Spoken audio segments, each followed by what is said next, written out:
മാംഗല്യം. രചന അവതരണം മിത്രവിന്ദ. ഇത് ജാനിയുടെയും ജഗന്റെയും അതിമനോഹരമായ ഒരു പ്രണയകഥ. നിങ്ങൾക്ക് വായിച്ചിട്ട് ഇഷ്ടമായിട്ടുണ്ടെങ്കിൽ ദയവ് ഇത് സപ്പോർട്ട് ചെയ്യാൻ മറക്കല്ലേ. സ്നേഹത്തോടെ നിങ്ങളുടെ സ്വന്തം മിത്രവിന്ദ. നിങ്ങൾക്ക് നാണമില്ലേ എന്നെ ഇങ്ങനെ വായി നോക്കി നിൽക്കാന്? ജാനിയാണെങ്കിൽ ജഗന്റെ നോട്ടം ഇഷ്ടപ്പെടാത്ത മട്ടിൽ അവനെ ദേഷ്യത്തിൽ നോക്കിക്കൊണ്ട് ചോദിച്ചു. അതിന് നീ ആരടി, അപ്സരസോ? വായി നോക്കാൻ പറ്റിയ സാധനം കണ്ടച്ചാ മതി. വെള്ളരിപ്പടത്ത് കണ്ണു കിട്ടാതിരിക്കാൻ നിന്നെ കൊണ്ടുപോയി കുത്തിച്ചാരി വെച്ചാ മതി. അവൻ അവളെ നോക്കി പുച്ഛിച്ചുകൊണ്ട് പറഞ്ഞു നിർത്തി. അത് കേട്ടതും ജാനിക്ക് വിറഞ്ഞു കയറി. നേരെ തുണി ഉടുത്തോണ്ട് കിടക്കാൻ പോലും അറിയില്ല. ബാക്കിയുള്ളവൻ രാവിലെ ഉണർന്നപ്പോ ഒരു ബ്ലൗസ് മാത്രം ഇട്ടോണ്ട് എന്റെ നെഞ്ചത്ത് കയറി കിടപ്പുണ്ട്. ഞാനാ നിന്നെ എടുത്തുമാറ്റി കിടത്തിയത്. എന്നിട്ട് അവളുടെ സംസാരം കേട്ടില്ലേ? ഇയാൾ എന്നെ എന്തേലും ചെയ്തോ? കണ്ണ് തിരുമ്മിക്കൊണ്ടവൾ തന്റെ ശരീരത്തിലൊക്കെ ഒന്ന് നോക്കി.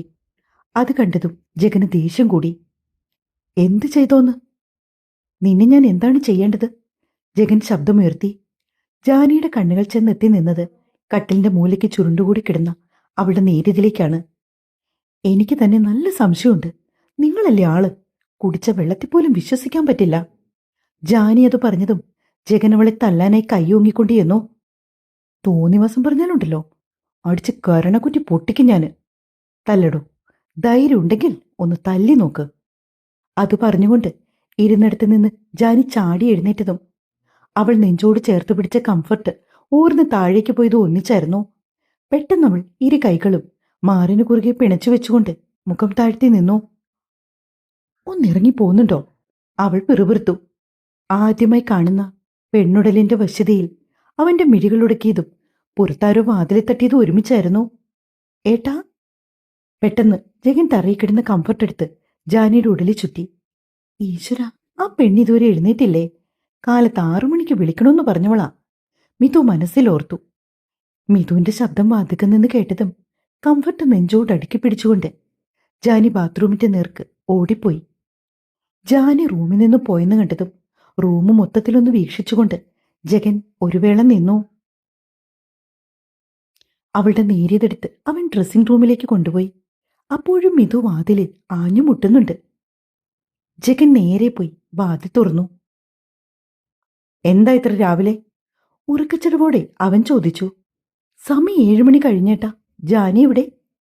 അത് ചോദിച്ചുകൊണ്ട് മിതു ജഗന്റെ റൂമിലേക്കൊന്ന് എത്തി നോക്കി. അവൾ കുളിക്കുക. ജഗൻ അലക്ഷ്യമായി മറുപടി പറഞ്ഞു. ആണോ? എങ്കിൽ ഞാൻ കുറച്ച് കഴിഞ്ഞു വരാം. അതും പറഞ്ഞുകൊണ്ട് മിതു റൂമിൽ നിന്ന് ഇറങ്ങിയതും പിന്നാലെ തന്നെ വേഷം മാറി ജഗനും താഴേക്കിറങ്ങി. അവൻ ഇറങ്ങിച്ചെന്നപ്പോ മുത്തശ്ശനും മുത്തശ്ശിയും ഉമ്മർത്തുണ്ട്. ഇരുവരും പത്രം വായിച്ചുകൊണ്ടിരിക്കുകയാണ്. ജഗൻ ആരെയും ശ്രദ്ധിക്കാതെ നേരെ മുറ്റത്തേക്കിറങ്ങി. ഏകദേശം ഒരു 10 മിനിറ്റ് കഴിഞ്ഞപ്പോൾ ഇത് വീണ്ടും ജഗന്റെ റൂമിലേക്ക് പോയി. ഇത്തവണ വാതിലിൽ തട്ടിയതും വന്നു തുറന്നത് ജാനിയാണ്. മുട്ടിന് അല്പം താഴെ നിൽക്കുന്ന ഒരു പാവാടയും ടീഷർട്ടും ധരിച്ച് ജാനി പുറത്തേക്ക് ഇറങ്ങാൻ തുടങ്ങിയതും മിതു പെട്ടെന്ന് അവളെ അകത്തേക്ക് വലിച്ചു കയറ്റി. നീ ഇതെങ്ങോട്ട് പോവാ ജാനി? താഴേക്ക് പോവണ്ടേ? മിതുവിന്റെ ചോദ്യത്തിന് മറു ചോദ്യമായിരുന്നു ജാനിയുടെ മറുപടി. താഴേക്ക് പോണം, പക്ഷെ ഇക്കൊല്ലത്തിൽ പോയാൽ ശരിയാവില്ല. ഒട്ടും ശരിയാവില്ല. അവിടെ എല്ലാരും ഉണ്ട്. മാത്രമല്ല 9 മണിയാവുമ്പോൾ പ്രശ്നം വെച്ച് നോക്കാൻ തിരുമേനി വരും. അതിനെന്താ, അദ്ദേഹം വരട്ടെ. ജാനി, ഞാനൊരു കാര്യം പറഞ്ഞ നീ അനുസരിക്കുവോ? മിതുവിന്റെ ചോദ്യം കേട്ട് ജാനി ആ മുഖത്തേക്ക് സൂക്ഷിച്ചു നോക്കി. എന്തടി കാര്യം? അതെ, നീ ഇന്നുകൂടി സെറ്റുമുണ്ട് ധരിക്കണം. ഇന്നൊരു ദിവസം കൂടി മതി. അത് കഴിഞ്ഞാൽ പിന്നെ നീ നിനക്ക് ഇഷ്ടമുള്ളത് ഇട്ടോണ്ട് എവിടെ വേണേലും പോയിക്കോ. മിതു, ഈ ഒരു സെറ്റ് കാരണം എന്തൊക്കെ പ്രശ്നങ്ങളാണ് ഉണ്ടാവുന്നതെന്നറിയോ? എന്നെ കൊണ്ടൊന്ന് വയ്യ നീ വേഷം കെട്ടാൻ. തലേ രാത്രിയിലെ ഓർമ്മയിൽ ജാനി പറഞ്ഞു. എടി മോളെ, താഴെ തിരുമേനിയൊക്കെ വന്നിരിക്കുമ്പോ നീ കുഞ്ഞുവാവിടെ ഇട്ടുപോയാൽ ശരിയാവില്ല. മുത്തശ്ശിക്ക് ദേഷ്യാക്കും. മിതു, ഞാൻ തിരിച്ചെന്റെ വീട്ടിലേക്ക് പോവാ. എനിക്കെങ്ങും വയ്യ ഇങ്ങനെ ജീവിക്കാന്. എടി പ്ലീസ്, ഞാൻ പറയുന്ന ഒന്ന് കേൾക്ക്. നീ ആ വേഷമൊക്കെ ഇട്ട് വന്നപ്പോ എന്ത് സുന്ദരിയായിരുന്നു. നമ്മുടെ കോവിലകത്തെ ഒരു തമ്പുരാട്ടി പെണ്ണാണ് നീ. നോക്ക്, ഇത് ലാസ്റ്റാണ്. ഇനി ഇങ്ങനെ വേഷം കെട്ടി നിൽക്കാൻ എന്നെ നിർബന്ധിക്കരുത്. പറഞ്ഞില്ലെന്നു വേണ്ട. ഇല്ല, ഇതുകൊണ്ട് കഴിഞ്ഞു. തിരുമേനി വന്ന് പോയി കഴിഞ്ഞാൽ നീ നിനക്ക് ഇഷ്ടമുള്ള വേഷം ധരിച്ചോ. ഇതിപ്പോ അവരൊക്കെ പഴയ ആളല്ലേ. നമ്മൾ ഇങ്ങനെയൊക്കെ ഡ്രസ്സ് ചെയ്ത് അവരുടെ മുമ്പിൽ പോയിരുന്ന അവരെന്തേലും പറയും. പിന്നെ നമുക്കത് വിഷമമാകും. ജാനയുടെ കവളി പിടിച്ച് വലിച്ചുകൊണ്ട് മിതു പറഞ്ഞു. ശരി ശരി, ഇത് ലാസ്റ്റാണ് കേട്ടോ. ജാനി പറഞ്ഞതും മിതു സെറ്റും മുണ്ടും എടുക്കാനേ അവളുടെ റൂമിലേക്ക് പോയി. ഇതിന് മാത്രം സെറ്റും മുണ്ടുണ്ടോ ഈ വീട്ടിൽ? ഒന്ന് തുമ്മണമെങ്കിൽ സെറ്റും മുണ്ടും എടുക്കണം. വല്ലാത്തതിന് ആളുകൾ തന്നെ. ജാനി മനസ്സിൽ അതോർത്തുകൊണ്ട് നിന്ന സമയത്ത് മിതു സെറ്റും മുണ്ടും അതിനൊപ്പം ജാനിക്കിടാൻ കണക്കാക്കിയുള്ള ആക്സസറീസുമായി തിരികെ വന്നു. സന്തോഷത്തോടെ നിൽക്കുന്ന മിതുവിനെ കണ്ടതും ഇനിയും അവളെ സങ്കടപ്പെടുത്തണ്ടെന്ന് കരുതി ജാനി ചിരിച്ച മുഖത്തോടെ അവൾ കരികു നിന്നു. കറുപ്പ് കറിയുള്ള പുളിയിലക്കര സെറ്റുമുണ്ടുമായിരുന്നു ഇത്തവണ ജാനിക്കായി മിതു എടുത്തുകൊണ്ട് വന്നത്. അധിക സമയം എടുക്കാതെ തന്നെ മിതു അവളെ ഭംഗി സെറ്റുടുപ്പിച്ചു. നനഞ്ഞൊട്ടിയ ജാനിയുടെ മുടിയിഴകൾ ഹെയർ ഡ്രയർ ഉപയോഗിച്ച് ഉണക്കി കുളിപ്പിന്നൽ പിന്നെയിട്ടു. കണ്ണിൽ നല്ല കട്ടിക്ക് കാജലെഴുതി. പതിവിന് വിപരീതമായി ജാനിയുടെ കണ്ണിന് മുകൾ ഭാഗത്ത് ഐലൈനർ കൂടി എഴുതുമിതു. ജാനിയുടെ നീളം കണ്ണുകൾക്കത് നന്നായി ചേരുന്നുണ്ടായിരുന്നു. ജാനി, ദാ ഈ കറുത്ത കുപ്പിവളകൾ ഇട്ടോ. ഈ സെറ്റുമുണ്ടിന് ഇതാ മാച്ച്. മിതു അത് പറഞ്ഞപ്പോ ജാനി കണ്ണൊന്ന് കൂർപ്പിച്ച് അവളെ നോക്കി. എന്റെ പൊന്നല്ലേ, പെട്ടെന്നിട്, എന്നിട്ട് വേണം നമുക്ക് താഴേക്ക് പോകാൻ. മിതു പറഞ്ഞതും അവളെ നോക്കി കപട ദേഷ്യത്തോടെ മുഖം വീർപ്പിച്ചുകൊണ്ട് ജാനി കറുത്ത കുപ്പിവളകൾ കയ്യിലേക്കണിഞ്ഞു. അവളുടെ വെളുത്ത കയ്യിൽ ആ കുപ്പിവളകൾ വല്ലാത്തൊരു ഭംഗിയോടെ എടുത്തു നിന്നു. എന്തോ ഒരു കുറവുണ്ടല്ലോ. ജാനി ആകമാനം നോക്കിയ ശേഷം ഓർമ്മ വന്ന പോലെ മിതു ഡ്രസ്സിംഗ് ഏരിയയിലേക്ക് ഡ്രോ തുറന്നു. അതിൽ നിന്ന് കറുത്ത വട്ടപ്പൊട്ടെടുത്ത് ജാനിയുടെ നെറ്റിലേക്ക് ഒട്ടിച്ചുകൊണ്ട് മിതു അവളെ കൈകൊണ്ട് ഒന്ന് ഒഴിഞ്ഞു വിട്ടു. എന്ത് ഭംഗിയാ ജാനി നിന്നെ ഈ വേഷത്തിൽ കാണാൻ. നമുക്കിതങ്ങ് സ്ഥിരമാക്കിയാലോ? കള്ളച്ചിരിയോടെ മിതു ചോദിച്ചു. ഒറ്റ വീക്ക് വെച്ച് തന്നാലുണ്ടല്ലോ എന്ന് പറഞ്ഞ് ജാനി മിതുവിനെ തല്ലാൻ കയ്യോങ്ങി. ഹാ, ഞാനൊരു തമാശ പറഞ്ഞതല്ലേ പെണ്ണെ, അപ്പോഴേക്കും നീ സീരിയസ് ആയിട്ടെടുത്തോ? മിതു കളിയായി ചോദിച്ചു. ജാനി, മിതു. അപ്പോഴാണ് പാർവതിയുടെ ശബ്ദം അവരെ തേടി എത്തിയത്. ഈശ്വര, സംസാരിച്ചിരുന്ന് സമയം പോയല്ലോ. നീ വേഗം വാ ജാനി, താഴെ നമ്മളെ അന്വേഷിക്കുന്നുണ്ടാകും.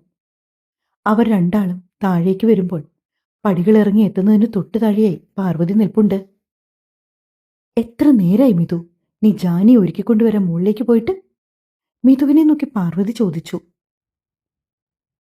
സോറി അമ്മേ, ഞങ്ങൾ കുറച്ചുനേരം വർത്തമാനം പറഞ്ഞിരുന്നു പോയി. അപ്പോഴാണ് പാർവതിയുടെ നോട്ടം ജാനിയിലേക്ക് നീണ്ടത്.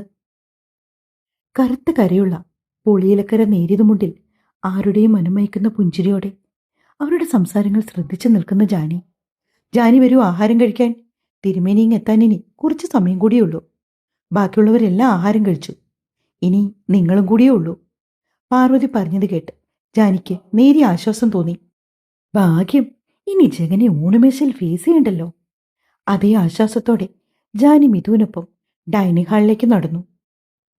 ഇന്ന് തിരുമേനി വരുന്നതിനാൽ തന്നെ എല്ലാവരും നേരത്തെ ആഹാരം കഴിച്ച് അതിനുവേണ്ടിയുള്ള തയ്യാറെടുപ്പുകളിലായിരുന്നു. ഇഡലിയും സാമ്പാറും ചട്നിയുമായിരുന്നു രാവിലത്തെ പ്രാതൽ. ഇഡലിയോട് വലിയ താല്പര്യമില്ലാത്തതിനാൽ തന്നെ ജാനി ഒരെണ്ണം മാത്രമേ കഴിച്ചുള്ളൂ. ഇങ്ങനെയുള്ള ഫുഡൊന്നും ജാനിക്ക് അത്ര ഇഷ്ടമില്ലെന്ന് അറിയാവുന്നതുകൊണ്ട് മിതു അവളെ കൂടുതൽ നിർബന്ധിക്കാൻ പോയില്ല. ഒരിഡലി എടുത്തുകൊണ്ട് തന്നെ ജാനി വേഗം കഴിച്ചെഴുന്നേറ്റു. കൈ കഴുകാനായി ചെല്ലുമ്പോഴാണ് വാഷ് ബേസിനരികിൽ കയ്യും കെട്ടി അവളെ തന്നെ നോക്കി നിൽക്കുന്ന ജഗനെ ജാനി കാണുന്നത്. അവനെ കണ്ടിട്ടും കാണാത്ത ഭാവത്തിൽ അവൾ കൈ കഴുകി തിരികെ പോകാൻ തുടങ്ങിയ നേരത്താണ് അവൻ പിന്നിൽ നിന്ന് അവളുടെ കൈക്ക് പിടിച്ചത്. അവൾ അല്പം മുന്നോട്ട് നടന്നതിനാൽ തന്നെ അവന്റെ പിടിയിൽ അവൾ അല്പം പിന്നിലേക്ക് ആഞ്ഞ് അവന്റെ നെഞ്ചിൽ തട്ടി നിന്നു. ജഗന്റെ ചൂട് നിശ്വാസം ജാനിയുടെ കാതിൽ പതിഞ്ഞു. എന്താ നിനക്ക് വേണ്ടത്? ജാനിക്ക് ദേഷ്യം വന്നു. എന്തു വേണമെങ്കിലും നീ തരുമോ? അടക്കി പിടിച്ചതുപോലെയുള്ള ജഗന്റെ സ്വരം കാതിൽ പതിഞ്ഞതും ജാനി അവന്റെ കയ്യിൽ നിന്നും കുതിരി മാറാൻ ശ്രമിച്ചു. ഇനി മുതൽ എനിക്കൊപ്പം ഇരുന്ന് ആഹാരം കഴിച്ചോണം, ഇല്ലെങ്കിൽ എന്താ ചെയ്യേണ്ടതെന്ന് എനിക്കറിയാം. താക്കിയതുപോലെ ജഗൻ പറഞ്ഞതും ദേഷ്യത്തോടെ അവനിൽ നിന്നും ജാനി അടർന്നു മാറി. ഇത് വലിയ കഷ്ടമായല്ലോ. താൻ ആരാണെന്നാ തന്റെ വിചാരം? എന്റെ കാര്യങ്ങളിൽ തീരുമാനം എടുക്കാൻ തൽക്കാലം ഞാൻ ആരെയും ചുമതലപ്പെടുത്തിയിട്ടില്ല. പിന്നെ എന്തോ കൂടി ജാനി പറയാൻ തുടങ്ങിയ സമയത്താണ് മിതു ആഹാരം കഴിച്ച് കൈ കഴുകാൻ അവിടേക്ക് വന്നത്. ജഗനും ജാനിയും എന്തോ സംസാരിക്കുന്നു കണ്ടതും മിതു അവർക്കടുത്തേക്ക് പോകാൻ മടിച്ച് അവിടെ തന്നെ നിന്നു. ജാനി ദേഷ്യത്തോടെ പിന്തിരിഞ്ഞു നടന്നു. ജഗൻ പ്രത്യേകിച്ച് ഭാവഭേദങ്ങളൊന്നുമില്ലാതെ അവൾക്ക് പിന്നാലെ നടന്നു. മിതു കൈ കഴുകി ഉമ്മറത്തേക്ക് ചെല്ലുമ്പോൾ കോവിലകത്തെ എല്ലാ അംഗങ്ങളും അവിടെ നിരന്നു നിൽക്കുന്നുണ്ടായിരുന്നു. അവരെല്ലാവരും തിരുമേനിയെ പ്രതീക്ഷിച്ച് നിൽക്കുകയാണ്. മിതു കണ്ണെത്തിച്ചു നോക്കിയപ്പോൾ തൂണിന് സൈഡിൽ തന്നെ എന്തോ കാര്യമായ ആലോചനയും ജാനി നിൽക്കുന്നു. മറ്റുള്ളവർക്കിടയിലൂടെ മിതു ജാനിക്കടുത്തേക്ക് ചെന്നു. സെറ്റുമുണ്ടിനിടയിലൂടെ അല്പം തെളിഞ്ഞു കണ്ട അവളുടെ വയറിൽ മിതു ചൂണ്ടുവരെ കൊണ്ടൊന്ന് ഞെട്ടി. പെട്ടെന്ന് ജാനി പേടിച്ചുപോയി. മിതുവിനെ കണ്ടതും അവളുടെ മുഖത്ത് ആശ്വാസം. ഓ, നീയായിരുന്നോ? മിതു ചോദിച്ചു. പിന്നെ നീ ആരെയാ പ്രതീക്ഷിച്ചേ? ഏട്ടനെയാ? എടുത്തടിച്ച പോലെയുള്ള മിതുവിന്റെ ചോദ്യത്തിൽ ജാനിയുടെ മിഴികൾ കൂർത്തു. പിണങ്ങല്ലേ മോളെ, ഞാനൊരു തമാശ പറഞ്ഞതല്ലേ. മിതു അത് പറഞ്ഞു നിർത്തി. അതേസമയം തന്നെ തിരുമേനിയുടെ കാറ് കോവിലകത്തിന്റെ മുൻപിലേക്ക് വന്ന് നിന്നു. സേതുനാഥനും രാമനും ശബരിയും ജഗനും എല്ലാവരും മുറ്റത്തേക്ക് ഇറങ്ങിച്ചെന്നു. തിരുമേനിക്കകത്തേക്ക് കയറി വരാൻ ഉമ്മർത്ത് കൂടി നിന്നവരെല്ലാവരും ഇരുവശത്തേക്കും വഴിമാറി. എന്തു പറയുന്നു പത്മജാമേ, സുഖമല്ലേ? തിരുമേനി ഒരു കുശലം പോലെ പത്മജയോട് ചോദിച്ചു. ഭഗവാന്റെ കൃപ കൊണ്ടെല്ലാം നന്നായി തന്നെ പോകുന്നു. ഭവിതയോടെ പത്മജാമ മറുപടി നൽകി. ഒരു വേള തിരുമേനിയുടെ മിഴികൾ ജാനിയിലേക്ക് നീണ്ടു. ഈ കുട്ടി? ഇത് തന്നെയാ ജഗന്റെ പെണ്ണ്. പെട്ടെന്ന് പത്മജ പറഞ്ഞതും ജാനിയുടെ മുഖം ചെറുതായി താഴ്ന്നു. അദ്ദേഹം അവരെ നോക്കി തലകുലുക്കി. തിരുമേനിക്ക് കുടിക്കാൻ? പത്മജ വിനയത്തോടെ ചോദിച്ചു. ഒന്നും വേണ്ട, ഞാനിപ്പോ ഇല്ലത്തു നിന്നും ഭക്ഷണം കഴിച്ചിട്ട് ഇറങ്ങിയതേ ഉള്ളൂ. രാഹുകാലം തുടങ്ങുന്നതിന് മുമ്പേ നമുക്ക് രാശി വെക്കാം. ഹാളിന്റെ ഒത്ത നടുക്ക് രാശിപ്പലകയിലേക്ക് തന്നെ മിഴികൾ ഉറപ്പിച്ചുകൊണ്ടിരിക്കുകയാണ് തിരുമേനി. അയാൾക്ക് നേരെ മുൻപിൽ തന്നെ ജഗനും ജാനിയുമുണ്ട്. അവർക്ക് പിന്നിലായി ആ തറവാട്ടിലെ ഓരോ അംഗങ്ങളും വെറും നിലത്ത് ചമ്രം പടിഞ്ഞിരുന്നു. സേതുനാഥനും പത്മജിയും അരികിൽ കസേരയിട്ടിരുന്നു. തിരുമേനിയുടെ മുഖത്ത് മാറി മാറി വരുന്ന ഭാവങ്ങളിലേക്ക് ഉറ്റുനോക്കിക്കൊണ്ടിരിക്കുകയാണ് അവർ ഓരോരുത്തരും. ജാനിക്കാണെങ്കിൽ ഇതിനെക്കുറിച്ചൊന്നും വലിയ പിടുത്തമില്ലാത്തതുകൊണ്ട് തന്നെ ആ സമയം എന്ത് ചെയ്യണമെന്നറിയാതെ അവളിരുന്നു. ജഗനാണെങ്കിൽ ഈ വക കാര്യങ്ങളോടൊന്നും വലിയ താല്പര്യമില്ലാത്തതുകൊണ്ട് തന്നെ അവന്റെ മുഖത്ത് സ്ഥായീ ഭാവമായ പുച്ഛമായിരുന്നു. രാശിപ്പലകയിൽ നിന്നും മുഖമുയർത്തിയ തിരുമേനി നേരെ നോക്കിയത് സേതുനാഥന് നേർക്കാണ്. എന്താ തിരുമേനി, എന്തെങ്കിലും അരുതാത്തത്? അത്രമാത്രമേ സേതുനാഥൻ ചോദിച്ചുള്ളൂ. അങ്ങനങ്ങ് ഭയക്കാനായിട്ടൊന്നുമില്ല, പക്ഷെ സമ്മിശ്രമായിട്ടാണ് കാര്യങ്ങൾ തെളിഞ്ഞു കാണുന്നത്. ദശാകാലം കുട്ടിക്ക് തുടങ്ങിയിരിക്കുന്നു. രാഹു സ്വക്ഷേത്രത്തിലാണ് സ്ഥിതി ചെയ്യുന്നത്. അതുകൊണ്ട് തന്നെ ഫലങ്ങൾ സമ്മിശ്രമാണ്. അവരുടെ ഭാഷയും കട്ടിയുള്ള വാക്കുകളും ഒന്നും തന്നെ ജാനിക്ക് പിടികിട്ടുന്നുണ്ടായിരുന്നില്ല. എങ്കിലും എന്താണെന്ന് പറയുന്നതറിയാൻ ഒരാകാംക്ഷയിൽ ജാനി തിരുമേനിയുടെ വാക്കുകൾക്ക് കാതോർത്തിരുന്നു. പൂരം പിറന്ന പുരുഷനും രേവതി പിറന്ന സ്ത്രീയും ചേർത്ത് വെക്കാൻ അത്യുത്തമം. പണ്ടത്തെ കാലത്താണെങ്കിൽ യാതൊരു ജാതകവും നോക്കണ്ടായിരുന്നു. മാത്രമല്ല, ഈ മാണിക്യമംഗലം കോവിലകത്ത് 36 വർഷങ്ങൾക്ക് ശേഷമല്ലേ പൂരനാളിൽ ഒരു പുരുഷൻ പിറക്കുന്ന? ചോദ്യഭാവത്തിൽ തിരുമേനി സേതുനാഥന് നേർക്ക് നോക്കി. അതേ എന്ന അർത്ഥത്തിൽ സേതുനാഥൻ ഗൗരവത്തോടെ തലകുലുക്കി. രാജയോഗമാണ് ജഗന്. എല്ലാം കൊണ്ടും അനുകൂലമായ സമയം. വെച്ചു നോക്കുമ്പോൾ പെൺകുട്ടിയുടെ നാളെക്കുറിച്ച് ദോഷങ്ങളൊക്കെ കാണുന്നുണ്ട്. പക്ഷെ എല്ലാത്തിനും പരിഹാരമുണ്ട്. തിരുമേനി അത് പറഞ്ഞു നിർത്തിയതും എല്ലാവരും ആശ്വാസത്തോടെ നെഞ്ചിൽ കൈവച്ചു. ഇവരുടെ കല്യാണം നടക്കാനിടയായ സാഹചര്യം എന്താണെങ്കിലും പരസ്പരം ഒന്നാവേണ്ടി വരുന്നവർ തന്നെയാണിവർ. അതുകൊണ്ടല്ലേ സമയമായപ്പോൾ കോവിലകത്തെ പരദേവതകൾ ഈ പെൺകുട്ടിയെ കൃത്യമായി ഇവിടെ എത്തിച്ചത്. തിരുമേനിയുടെ വാക്കുകൾ ഒരു ഞെട്ടൽ സൃഷ്ടിച്ചു ജാനിയിൽ. അവളൊരു വെപ്രാളത്തോടെ മിതുവിന്റെ മുഖത്തേക്ക് നോക്കി. പേടിക്കാൻ ഒന്നുമില്ലെന്ന അർത്ഥത്തിൽ മിതു കണ്ണു ചിമ്മി കാണിച്ചു. ഇവരുടെ വിവാഹം പെട്ടെന്ന് നടത്തിയതുകൊണ്ട് കുട്ടികളുടെ ജാതകങ്ങൾ തമ്മിൽ ചേർച്ചയുണ്ടോന്നൊന്ന് നോക്കിയിരുന്നില്ല തിരുമേനി. പിന്നെ ഇങ്ങനെയൊരു സാഹചര്യത്തിൽ വിവാഹം നടന്നിട്ട് വീണ്ടും നോക്കുന്നത് തെറ്റാണെന്നറിയാം. പത്മജാമ്മ പറഞ്ഞു നിർത്തിയപ്പോൾ തിരുമേനിയുടെ മിഴികൾ വീണ്ടും രാശിപ്പലകയിലേക്ക് നീങ്ങി. ജാതകങ്ങൾ തമ്മിൽ ചേർച്ചക്കുറവൊന്നുമില്ല. ചേർത്ത് വയ്ക്കാൻ അത്യുത്തമമായ 2 ജാതകങ്ങളാണ് ഇരുവരുടേതും.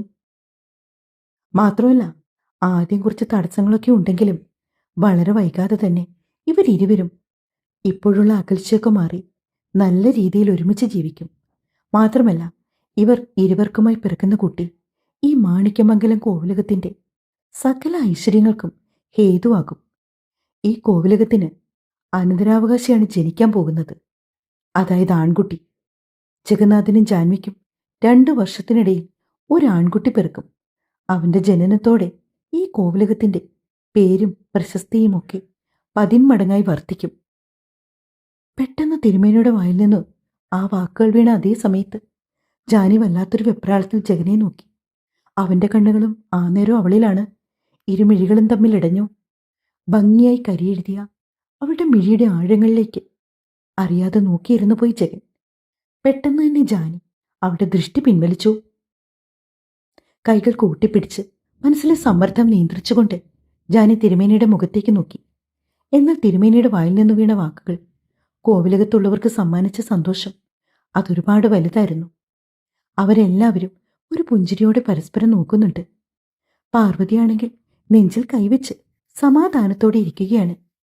ജഗൻ ജാനിയെ വിവാഹം കഴിച്ചതൊന്നും അവർക്കത്ര ഇഷ്ടമില്ലായിരുന്നുവെങ്കിൽ പോലും ഇപ്പോൾ തിരുമേനിയുടെ നാവിൽ നിന്ന് ഉതിർന്നു വീണ വാക്കുകൾ പാർവതിയുടെ ഉള്ളിൽ ജാനിയോടുള്ള ദേഷ്യത്തിന്റെ അവസാന കണികയും തുടച്ചു മാറ്റാൻ കെൽപ്പുള്ളതായിരുന്നു.